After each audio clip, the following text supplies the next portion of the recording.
O God, our help in ages past, our hope for years to come. Welcome to the King's Hand in History podcast. I'm Chris VanDusen. And I'm Casey Hoost, and we're here to proclaim the King's glorious deeds. In this episode, we are discussing the Apostolic Fathers and the advancement of the office of the bishop or overseer. We left off last time talking about the organization and structure of the first century assemblies, the body of Christ, under the supervision of the apostles. And now we're discussing what are commonly known as the apostles' successors, their apprentices, and also I guess you'd call it the construction or the progression of the leadership structure of the assemblies as we see the close of the first century and we see the going forward into the second century, the 100s AD. So first of all, we want to get the circumstances of what's going on here. We're starting off, we have our first notable figure who was Clement of Rome, and he, a lot of people think that he wrote his letter to the Corinthians, which is a foundational letter when discussing the Apostolic Fathers, around the late 60s AD, as he mentions the deaths of Peter and Paul. And also he discusses temple sacrifices going on, so that would make it seem to have been written before 70 AD with the destruction of the temple. So we're starting off then, and we are speaking of the Apostolic Fathers, who are those who knew personally the apostles, and they are recognized as leadership figures in the early church. So by this point, we have the body of Christ in the Roman Empire being largely established in the second half of the first century. But also we have, as the apostles warned, especially Paul, we have the rise of false teachings, false teachers. We have attacks on apostolic authority. We have contradictions to the true gospel. We have perversions of the nature of Jesus and what he accomplished through his death and resurrection. And we have those who exalt themselves to try to draw away the disciples after them, like Paul says, the wolves in sheep's clothing. We also have an intensification of persecution from the non-Jews, from the Gentiles. And so we have many things that contribute to the popularity and the respect that the Apostolic Fathers received from many of the Christians at this time. Because they were looking, as the apostles were dying, they were looking to those who would they would take the role of the apostles and lead them and guide them in the truth, and also in dealing with problems that they were having. So time frame we're looking at is from the later half of the first century into the mid second century, about 150 AD, which is when around when Polycarp, who is known as the last apostolic father, when he dies by martyrdom.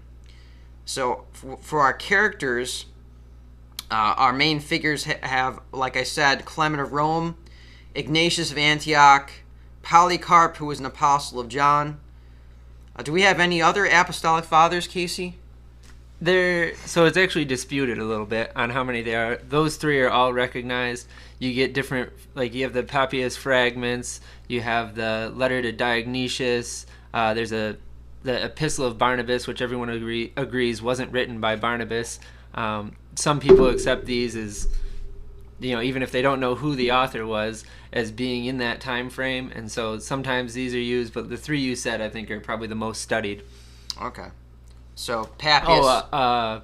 The Shepherd of Hermas too. Right. But that's not really attributed to any specific. No, I think it gets lumped in there some just because of the time frame.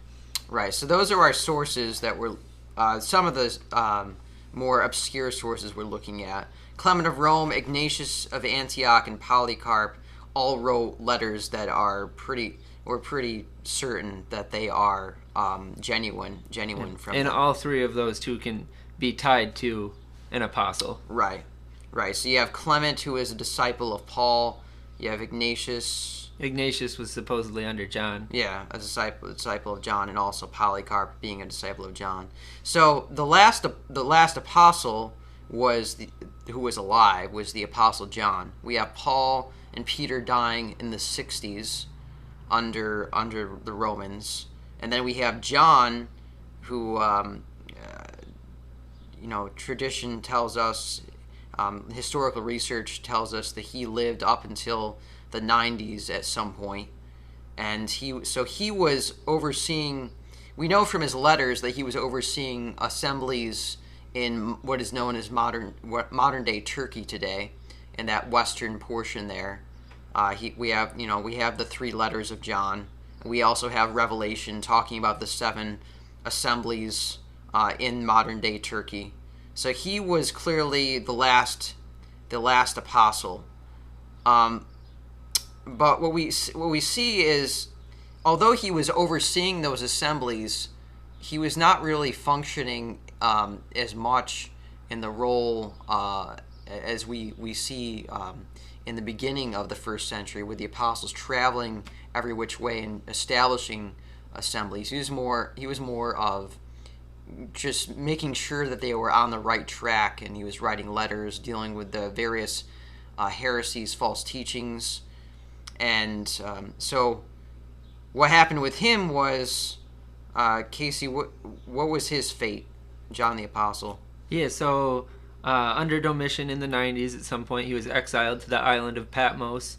Tradition has it that he outlived Domitian, who was assassinated, but probably not by very much because he was pretty old. And so they say that he was able to leave the island and died of old age shortly after. Okay. So before this time, so John is the last apostle, at least in the Roman Empire area. So in the 60s, we have the deaths of Peter and Paul, leaving John alone. So John can only be in one place at one time. He's only one man, so he can't oversee all those assemblies throughout the Roman Empire. So we have the rise of their apprentices, like in the pastoral letters, 1 Timothy, 2 Timothy, and Titus. We have Paul addressing these men, Timothy and Titus, and telling them to appoint elders over assemblies, and to make sure that the leadership of those assemblies are solid, are biblical, and will carry on the teachings of the apostles. And what many scholars suggest, at least from the letter of Clement, so that would be first Clement of Rome. Clement he knew Paul personally. At least we think so from his letter, right? And also, his name is mentioned in Philippians. Right.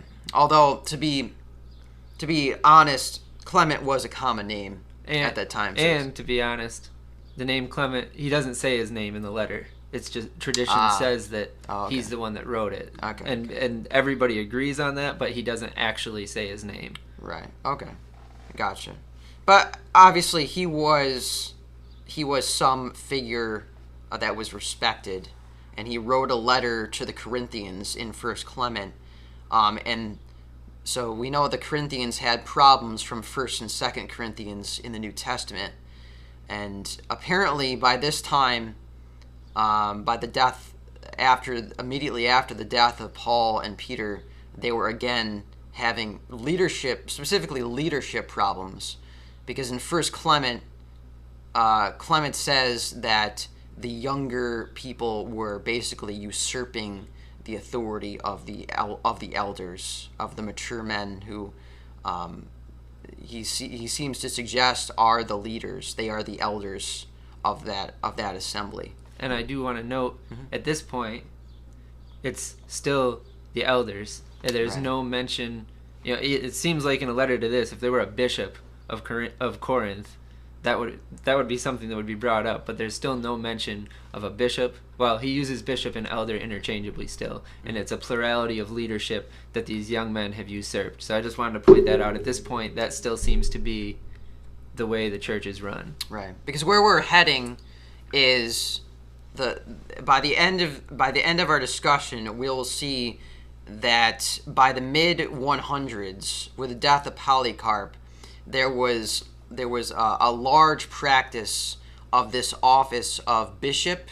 So bishop comes from the Greek word, it's actually from the Latin, but it comes from the Greek word in the New Testament, episkopos, which means overseer. And this person was later regarded as that man, basically the pastor of each particular assembly. And it's not a cut and dry thing. It's a progression. So it's not like by some point every single assembly had this one guy over them. But we know at least by the 200s, most assemblies in the Roman Empire had one person, one man who was recognized as the leader of that congregation. Yeah, and it's the term bishop is used, even though Right. it's changed from just overseer, kind of interchangeable with elder, to Right. bishop being the primary leader of a congregation. Right, and the reason we're using bishop is because that's the term that has come to be known, especially through the Roman Catholic Church, since they have bishops, and they get this idea from Don't forget our Eastern Orthodox friends too. right Eastern Orthodox as well, and some Protestants who are inconsistent in using that term. But needless to say, so Clement writes to the Corinthians, and many people point to his letter to them, First Clement, as starting this idea of apostolic succession, where the apostles appointed men of leadership over the assemblies to carry on their teaching and their practices, and that they were to have, there was basically to be one guy. But as Casey said, that's not the case in First Clement. Clement never says anything about one bishop or overseer. He's always talking about the presbyters or the elders, who were the mature men. As we see in the New Testament, biblical leadership was multiple elders, recognized leaders with the gift of teaching and administration, who were the overseers. They were the bishops, but it wasn't one person, sole person.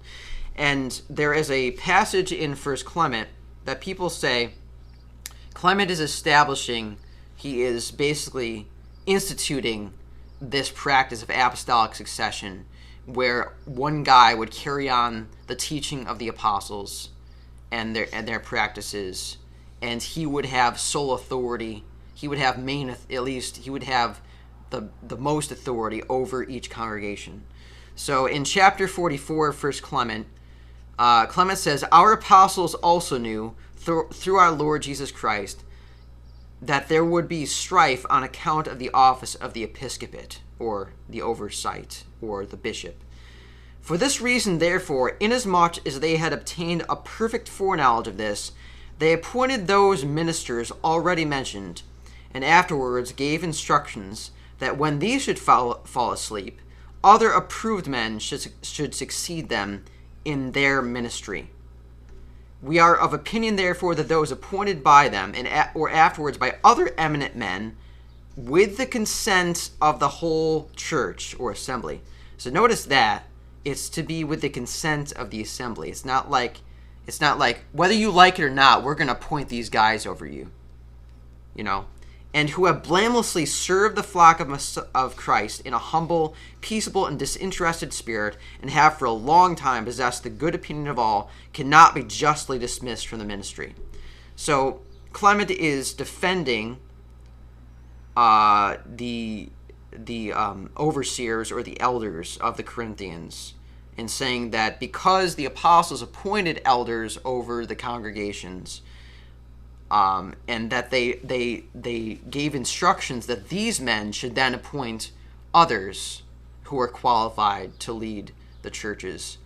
Therefore, you cannot just get rid of these people and disrespect them. Which I think interesting that at the start, they're approved by everybody, but then an important point for anybody in a church is if they have been blameless, you can't just get rid of them because you don't like them, right? Or because they're telling you a teaching that is hard for you. That they're supposed to respect that office still.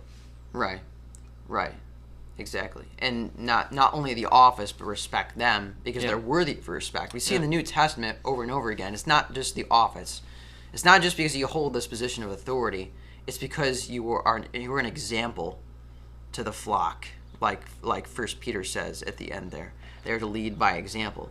But in this passage here, so people say that he's saying that this one guy is to then pass on this authority from the apostles, as if each bishop has the authority of the apostles. But the distinction I'm trying to point out is Clement is not saying they have the same authority as the apostles. They have an authority of overseers, but the authority of apostles and the authority of overseers are two different types of authority. The apostles had authority over multiple congregations because they were eyewitnesses of Jesus, and they were a direct spokesman of Jesus. So when they spoke in accordance with the truth, they were speaking on behalf of Jesus, as if Jesus was speaking through them. On the other hand, the overseers don't always speak on behalf of Jesus. They have a lesser authority. They have authority over one congregation. They are overseers of them, and also there's not one overseer or bishop. There's a multiplicity of them, as we see throughout the New Testament. And Clement is not overthrowing this. He's simply saying that the apostles appointed qualified men, plural, over each congregation, and those men were to then carry on this tradition of authority and teaching. Just like what we see in 2 Timothy, Paul tells Timothy, what you have heard from me in the presence of many witnesses, entrust these to faithful men who will be able to teach others also. Not with the same authority, but with a different authority. So that's in the 60s AD that Clement is writing this.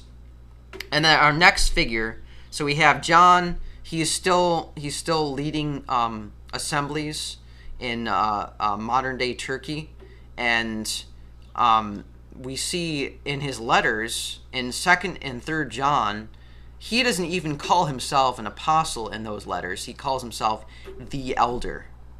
So we have this lessening of the authority of even the Apostle John, because by this point the assemblies were pretty much established. They just needed to be kind of pushed along, as they were now kind of, to use a metaphor of a bird leaving the nest. They were now on their way on their own without the apostles. As Paul says in Ephesians 2, the foundation of the body of Christ were the apostles and prophets. And so once they were gone, the assembly was on its own with the established leadership that we see over and over in the New Testament, with the overseers and deacons, with the deacons being servants, being helpers of the elders. And so by the end of the first century, the body of Christ is established. But then we have these men who had known personally the apostles. First of all, being Clement of Rome, prominently, and then by the end of the first century into the second century, we have this guy named Ignatius of Antioch. So, Casey, can you give us like a summary of who Ignatius of Antioch was and what he did? Sure. So, as we mentioned earlier, he was Irenaeus says later on that he studied under the Apostle John. So that's the connection to the Apostle there. So who was Irenaeus?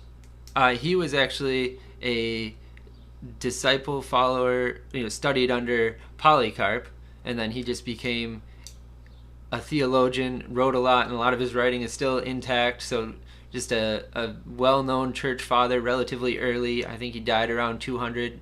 And this, to distinguish him from another Irenaeus, he is the one of Lyon, right? Yeah. Okay. So Ignatius is in Antioch, which is one of the largest cities in Rome. In the Roman Empire, yeah.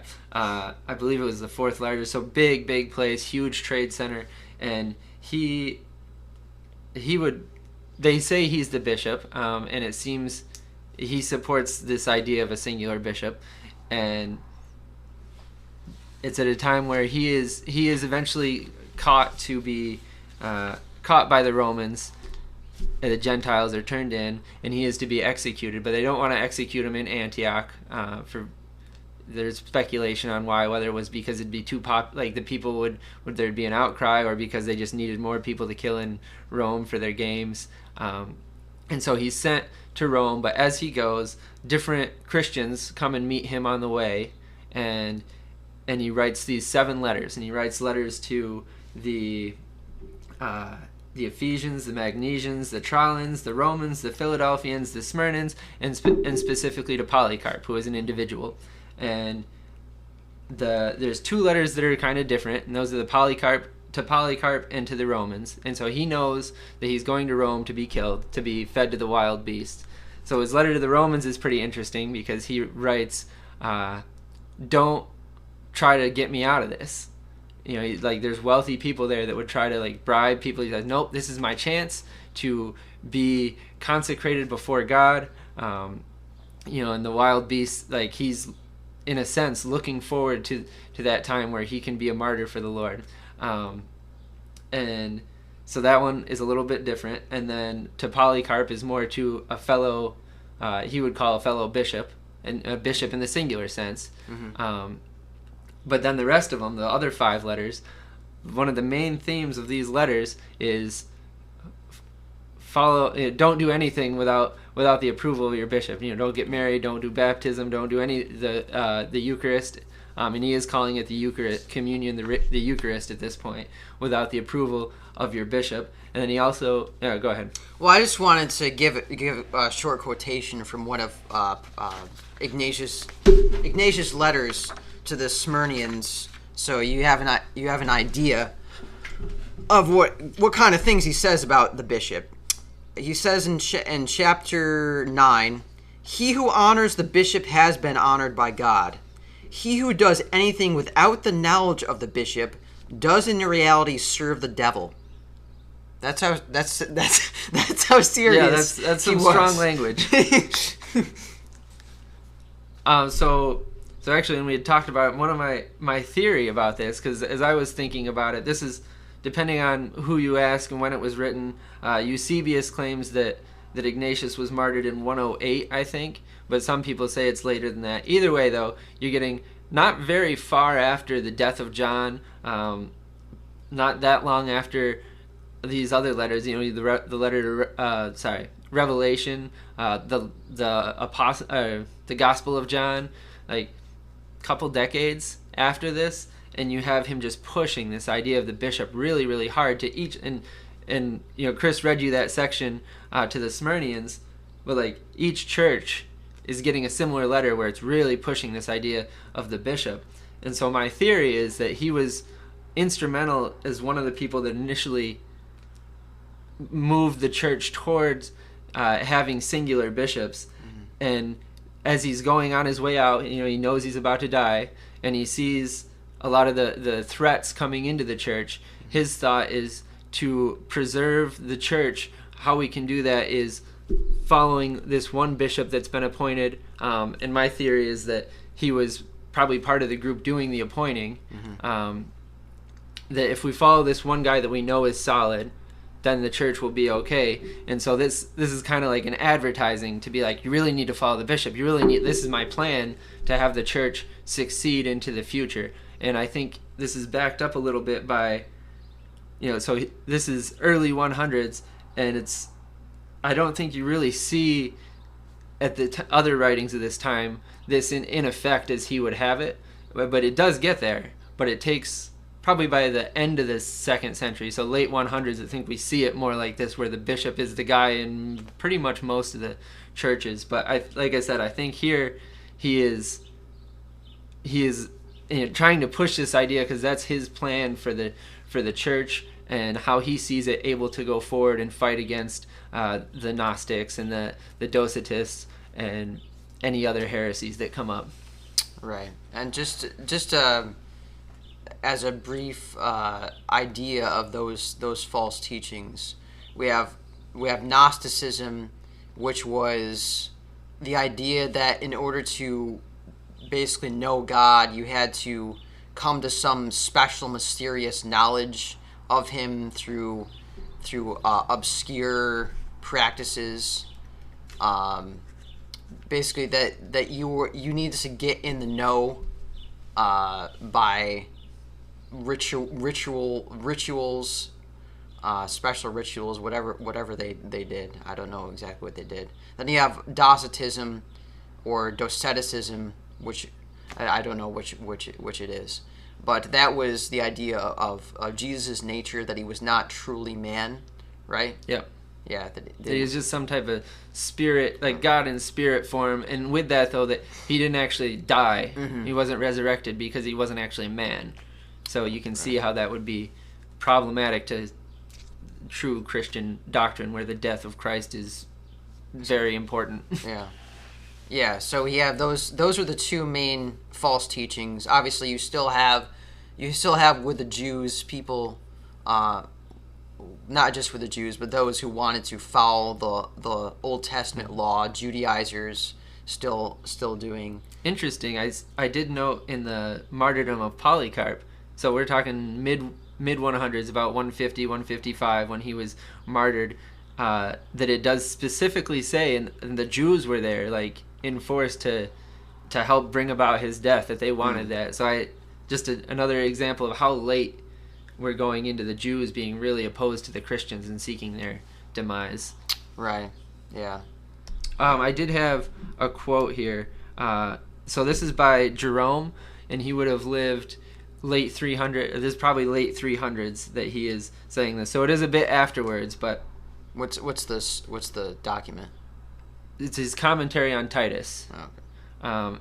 And so he is commenting on presbyter, bishop thing, and he says, "Hence a presbyter is the same as a bishop, and before ambition came into religion by the prompting of the devil, and people began to say, I belong to Paul, I to Apollo, I to Cephas, the churches were governed by the direction of presbyters, acting as a body. But when each presbyter began to suppose that those whom he had baptized belonged to him rather than Christ, it was decreed in the whole church that one of the presbyters should be chosen to preside over the others, and that the whole responsibility for the church should devolve on him, so that the seeds of schism should be removed." And again, this is a couple hundred years after, so take that for what you will. But I think it's interesting that here you see him recognizing that it was the presbyters and the bishops were the same thing up until a point, and because of these problems, and he says the schism based on who was baptized, that the church gets together, or agrees. He says the whole church agrees to set up one man as a bishop, that everything should be around him. And so presumably, my theory would be that Ignatius was part of this this whole church getting together and setting up one man as a bishop, as they now call them, in each assembly. Right, but we don't really see that from the primary sources. We don't see that being the main way that they were structured until the 200s. Yeah, right? I did look. I was reading a bit of Justin Martyr, so we're talking like 150s, and he talked a lot about communion, which is another point of this too, that we mentioned last week about the importance, the centrality of communion, and that's, as you read these guys, that's still very evident that the purpose of getting together, the purpose of the meeting is doing communion. Like that's still very evident. And basically all he said was that they had a president that would kind of administer communion and say the prayer. If you take that as the bishop, that would be there, but there definitely wasn't a primacy of him, really. But there was a guy that he called the president. And then also you have Polycarp, who I found in his letters that he didn't really seem to push himself forward that much, but it's very clear based on what other people have written about him, that especially as the last person tied to the apostles, that he was very respected and seen that way by a lot of people. Right.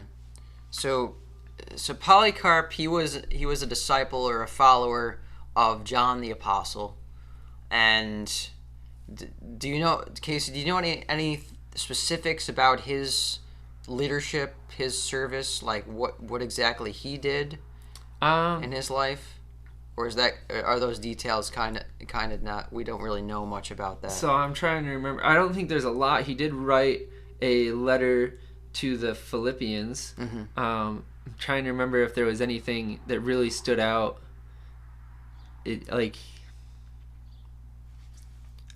Not off the top of my head. I would say in general, like, this isn't necessarily about his specific leadership or anything specific he did. In general, I was impressed, and I kind of mentioned this, that about knowledge of Scripture, and in general, fairly solid theology. Right. I think this is important in that you get these guys that are shortly after the apostles writing this, and pretty much puts to bed, like, anybody that, like, if anybody ever tells you that, oh, the Bible wasn't, like, the books of the Bible weren't even written until a few hundred years later, like, that's complete garbage. Like, these guys are quoting it. Yeah. In the early 100s. Yeah. So, like, it was there. Like, Right. don't ever let anybody tell you that the Bible was written way later, because it wasn't. It wasn't canonized. Right. It wasn't compiled together. Yeah, but all these books were there, and they knew them, and they were quoting them. Right. And then also, similar with theology, is very clear that the idea of Christ's death, resurrection, that he sacrificed himself, that even the idea of by grace, you know, through this faith, that this was very clear at this point. They understood that. And so, again, anybody that tells you, like, oh, that this Christian idea of Jesus is has developed over the ages, like, that's, like, just read these guys. You'll get the idea that, no, it's what the apostles taught them. They studied under the apostles. Right. So Polycarp, he was some kind of leader. We know that because he had to have written several letters, not just the Philippians. So he was. I do have some. So Irenaeus did write about him too, and so this isn't necessary. I know he went to Rome one of the times to talk to the bishop there, and at this point it was later in his life, and his popularity was immense among the Christians because he was essentially the last one to have been with an apostle. And so you get this picture of every place he stops, like, people come out just to see this man who was with John. And was that on his way to martyrdom? No, this is this is before that. Okay. So he goes to Rome, and you just get this idea that people really, really hold him in high esteem, perhaps too much esteem. Yeah. And you there's Marcion in Rome that actually, there's a story that he came up to him. He's like, "Don't you know who I am?" And Polycarp's like, "Yeah, you're the firstborn of the devil." Right. But yeah, so just he was very well respected among the whole church. Right. At least in the Roman Empire. Yeah, at least in the Roman Empire. Those who knew him. Sorry, one more.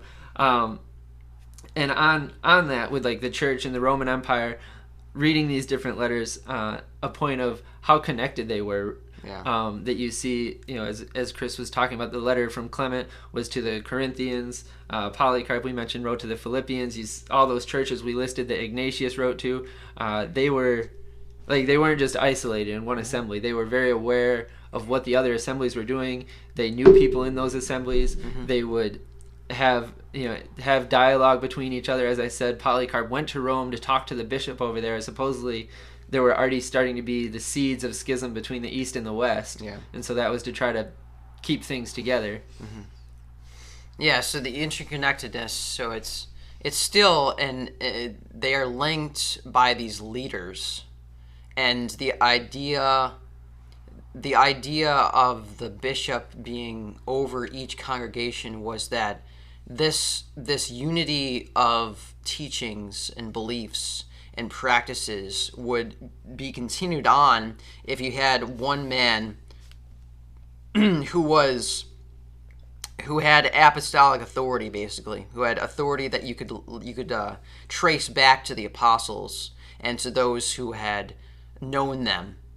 And so the idea with the bishop being over each congregation was that if you had one guy ruling over them, overseeing them and teaching them, then you wouldn't have as much of a temptation for the members of those assemblies to go off and follow other leaders, follow different leaders.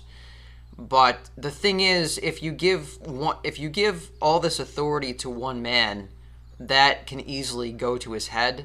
He can abuse it without even knowing he's abusing it.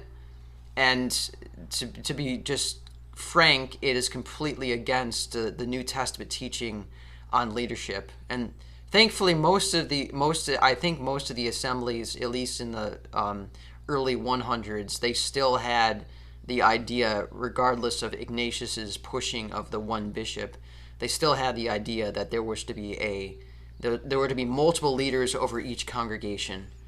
So the benefit of that is that they hold each other accountable. No one man is exalted over the rest, and so you don't have because if you have a shepherd, the sheep are going to follow that one shepherd. They're going to become like him. You see this with churches today. If you listen to one guy, you're going to become like him the more that you listen to him. And unfortunately, you also have, so as you give this one man authority, you have a separation between regular Christians who didn't know the apostles and also didn't know those who knew those apostolic fathers who knew the apostles. You have a separation between those regular Christians and the clergy. It is funny as we get later on in history where it's this guy's put up on a pedestal because he knew this guy who knew this guy who knew this guy who knew the apostle, who knew Jesus. Right, exactly. So now you have what's known as the clergy-laity split, beginning with primarily with Ignatius in the early 100s near his death. And this just gains popularity and progresses throughout the 100s. And by the 200s, you have this guy named Cyprian who is speaking of a clear distinction between the leaders, between the bishops, and between the congregants, the rest of the congregation. And you have the introduction. So they see, as you give this one man authority over each congregation, it's very similar to what you see in the Old Testament with one man over the nation of Israel, and they use that parallel, and also they use the parallel of what they had in the Roman Empire with one man over, for example, each city had one main guy who was over it. And I think it's human nature to want to follow people, to want and like to want to give other people responsibility, right? To be like, it's if you go to a church, let's say a bigger church, or where you're not required to do a lot of these things. You go in, you sit, you listen, you can leave, and they want you to do more, but it's easy enough to go in and out. Right. And I think that just with having one person in charge that does the speaking, and then you get the paid administration. A lot of the laity views it as these guys are paid to do this. That's the pastor. I'm not studied and educated to do that type of stuff. So I just come in to be fed. And I do want to say too, I have a lot of friends that are pastors. If there's any pastors listening, I really respect what you do. I encourage you to. So long as it's biblical. Yeah, so long as it's biblical. I encourage you to stay in the Bible and to keep leading. We're not saying that your life's work is, it should be undone or meaningless. You can influence a lot of people really well for the Lord, and we really encourage you to do that. We also think it's good to look at this and see what the New Testament church structure was and how it's changed and what the ideal is. And kind of going back towards, like, with Israel, we see that when the people demand a king, that God says they rejected me, that he was supposed to be their king. And in the church, Christ is supposed to be our high priest. However... And our shepherd. Our pastor. Yeah, our pastor, there you go. However, we still see, like with David, he was a man after God's own heart. And, I mean, he made mistakes that hurt Israel some, but it was a golden age for Israel, and he was an anointed king. And so I view pastors in a similar way, that there were a lot of bad kings, and there's a lot of bad pastors out there, but there can be good pastors and good kings that can really lead God's people well. So if you are one of those, or if you're in a church with that setting and you love your pastor, just keep encouraging them to stay in the Word and be a good shepherd. Yeah, and not just encourage them, but also do all you can in fulfilling your service, because Ephesians 4 says these leaders, shepherds, and teachers were given for the equipping of the saints for the work of service to the building up of the body of Messiah. So the leaders are to equip the whole congregation to use their gifts to build up the body. And that doesn't just mean doing special events and setting up chairs and being a greeter and being an offering plate walker or whatever. It means you're encouraging others to serve Jesus and to serve others and to proclaim the gospel. So so this ascendancy of the bishop, the overseer, what this contributes to is the introduction of what's known as sacerdotalism, which is the concept that... Can you say that word again? That was fun. Sacerdotalism.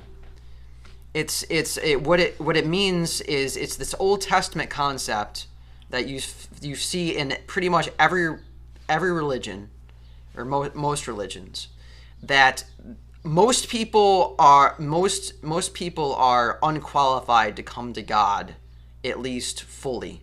You need one guy, a priest.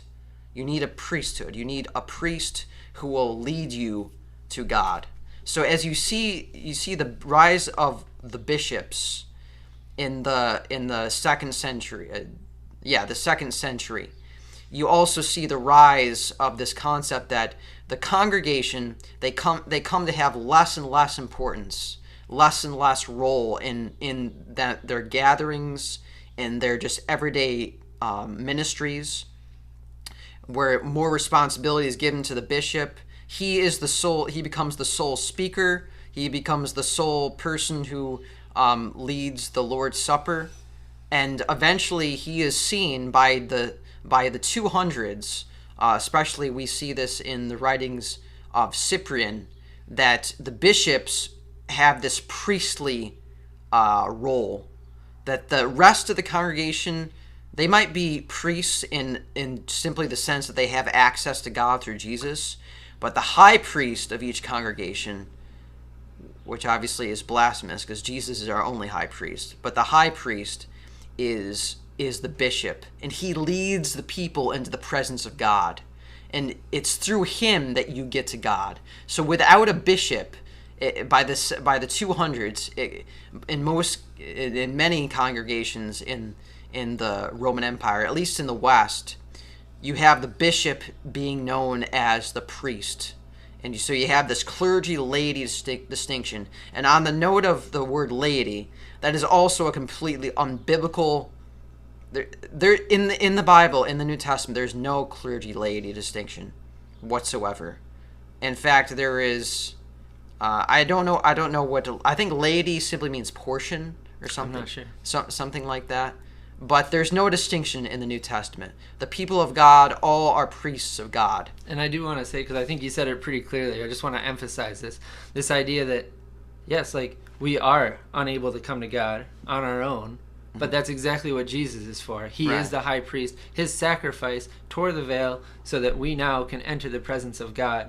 And so then to put somebody else in that position where, yes, we need to go through them to get to God, like, that just undermines what Jesus' work was for. It was to Right. give us direct access to God, because now, like I said, we are unable to go to God on our own. But because of Jesus' sacrifice, we now have direct access, and to put somebody else in between us and God, like I said, just undermines what Christ did on the cross. Exactly.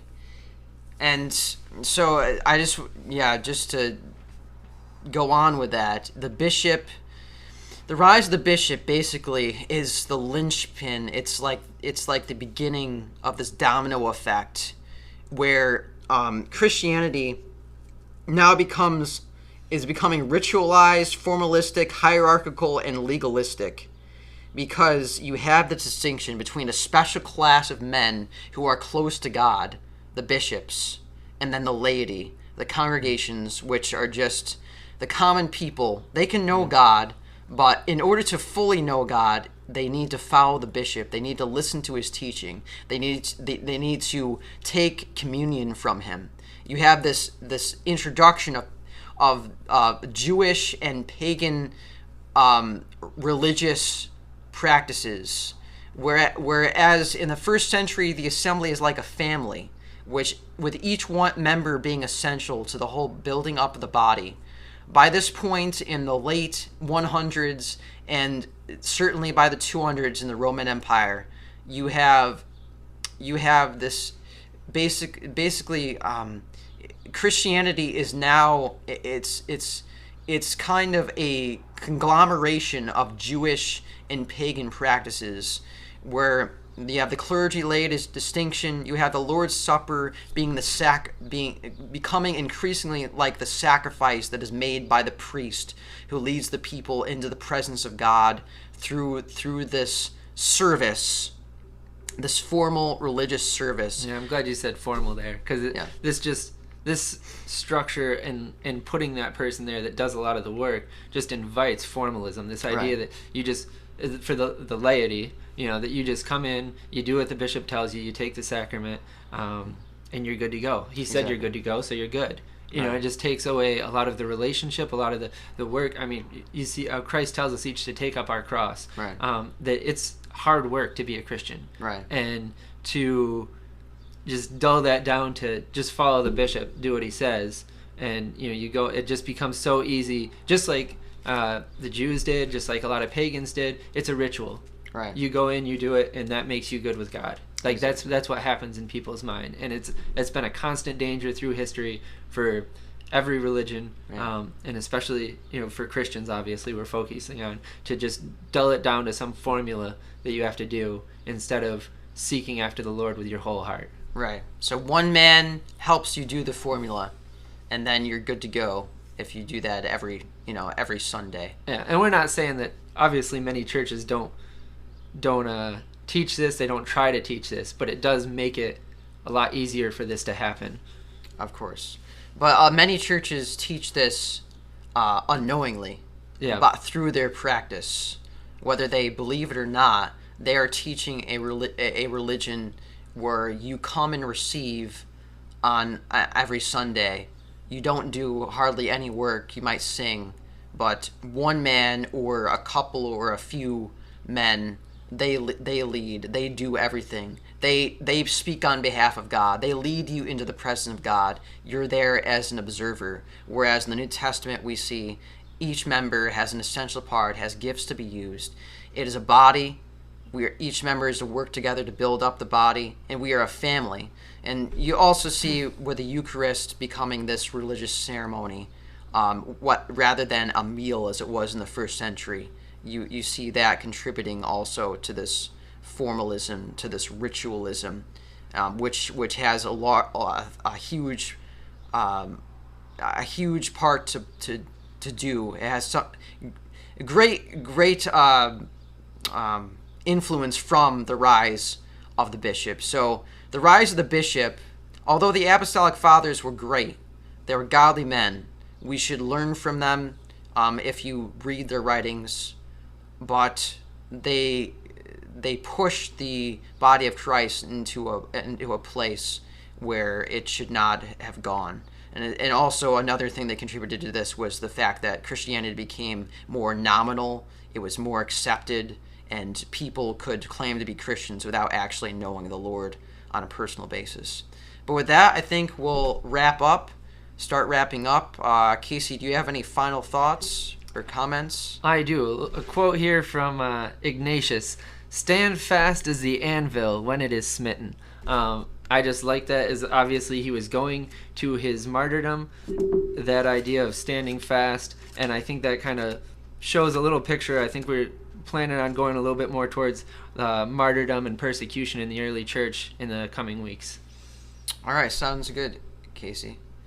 Thank you for listening to another edition of the King's Hand in History podcast.